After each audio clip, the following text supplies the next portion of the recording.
It seems like Valve keeps refusing to give us some of the most awaited sequels in the history of gaming, and the biggest example of that is Half-Life 3. For so long, that game has been their leading candidate for most wanted sequel, closely followed by no other than Left 4 Dead 3.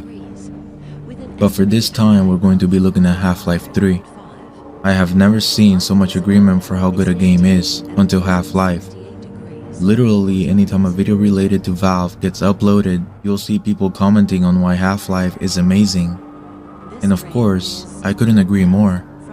Starting up, the first introduction of this unbelievable franchise was during the very late 90s. But it was only for PC, so unless you had a computer, you didn't really get to play this. Half-Life 1 was so impressive, not just graphically, but mainly how detailed the gameplay and story was. I really can't think of many games at that time that showcased this level of perfection. Half-Life 1 revolutionized gaming with scripted events during actual gameplay. Nowadays, games have to use cinematics to tell their story, but Half-Life did that with the gameplay itself. And that is a lot more immersive than cinematics by a long shot. Now, apart from this element, everything else was ahead of its time as well. In fact, still to this day, it keeps up and beats many games releasing this year. Most recent titles are not even close to as detailed as this. At least as far as the dialogue goes, Half-Life truly went to a different level when it came to that. It really pushed boundaries. Hey Mr. Freeman, I had a bunch of messages for you, but we had a system crash about 20 minutes ago and I'm still trying to find my files. Just one of those days, I guess. They were having some problems down in the test chamber too, but I think that's all straightened out. They told me to make sure you headed down there as soon as you got into your hazard suit.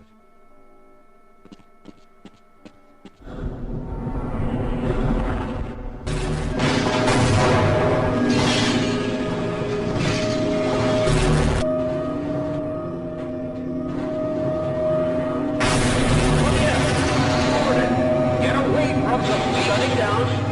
No, shut down. It's not shutting down. It's not.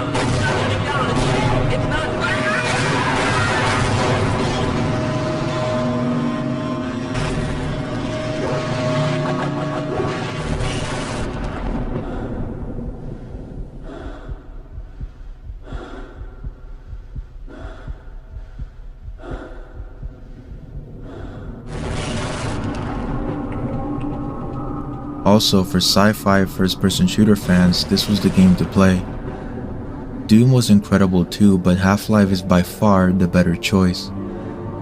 And not even close, 96% of users on Steam even gave it a positive review. It was one of those games that was enjoyed throughout the years, but one day, 6 years after, we would see Half-Life 2.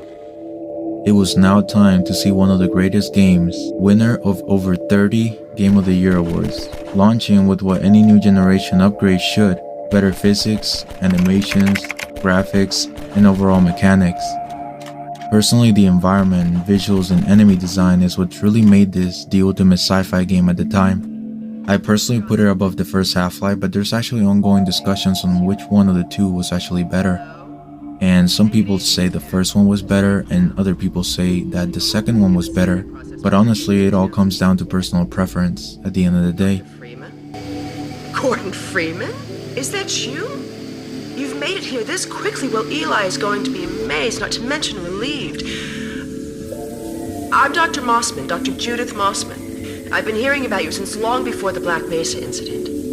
Oh, Black Mesa.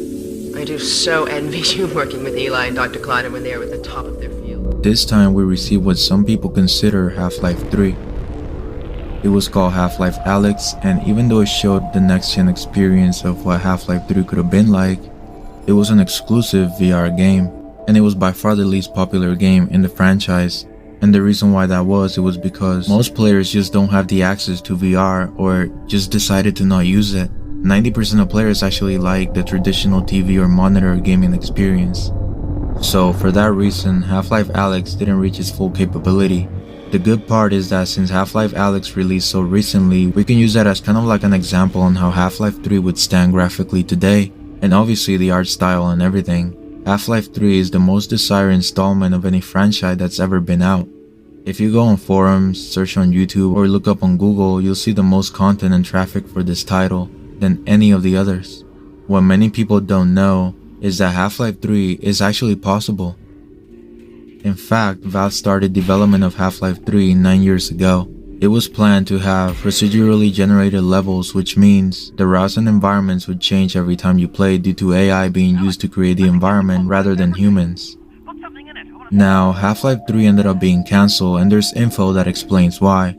One source mentions that there was internal conflict between management on putting a VR version instead. The second involves details that Valve's engine Source 2 had difficulties while being worked on, and that's the engine they were using for Half-Life 3. So due to those issues with their engine, Half-Life 3 eventually came to a halt. The last piece of information actually came from an older employee who says that Valve considers single-player games unprofitable, and a great example of that is Portal 2, which only made $200 million. Meanwhile, making a third Half-Life would easily be way above that. So the price to make the game outweighs the revenue that game will bring once it actually sells. And that's totally understandable, but also look at how many people want this game.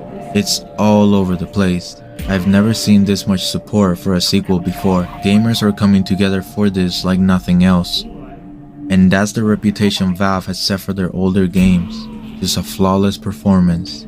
Now, stepping back into what we're here for, we have some leaks about Half-Life 3's 2015 build. So let's go back to 8 years ago. At the time Half-Life 3 was in early development, only 10 employees working on this project. This game took place in a Aperture Science Enrichment Center, which takes place in Michigan in the US. In other words, Half-Life 3 took place in the same setting as the Portal games. As the protagonist Gordon Freeman, you are dreaming about the 7-hour war, before waking up in Aperture Science. In this game, Gordon also finds a robotic arm, and that gives him the ability to solve puzzles by resizing objects and changing their temperature. So, as you can see, a very original concept already. Gordon would discover that he is 20 years into the future of Half-Life 2, and he is now in the ruins of a town in the US. The core mechanics would involve obviously a lot of combat, but also this game focused on stealth a lot more than the previous entries. And there are more rumors out there, but these details are the most solid that we all know as of now. Looking at the present, apart from a concept art tweet and various rumors, Half-Life 3's status is unknown at the moment. And with nowadays engines and technology, this seems like a true waste to just let this sequel go. A sequel that has millions of people waiting every day. Could you imagine what Half-Life 3 would look like now? Because they already had the best gameplay and story, and of course, their visuals were way ahead of their time too. But with the lack of good sci-fi titles right now, I would argue Half-Life would be the best we've had in a long time. Besides, what if they came out with a multiplayer mode too, where some players play as aliens and others as humans, and just fight it out? And even team deathmatch, because we all know Valve needs an incentive to make this happen. If they have to add cosmetics to monetize this game, I think many of us would compromise just to get our hands on this. And obviously most people are going for the single player experience, which I think would be mind-blowing. If the first two Half-Life games were way ahead of their time, I really want to know how this next one would stand. I mean, graphically, the environments, the world which was going to be semi-open world, all the different enemies. Would they have pre-rendered cinematics this time? All of these questions can only be answered one way, and that is with the release of Half-Life 3. And it doesn't have to be called Half-Life 3, because we know that Valve dislikes the number 3 for some reason, so any name they choose for it is fine. Let's just get this title at some point. In any case, Half-Life was an amazing franchise, but this story must continue.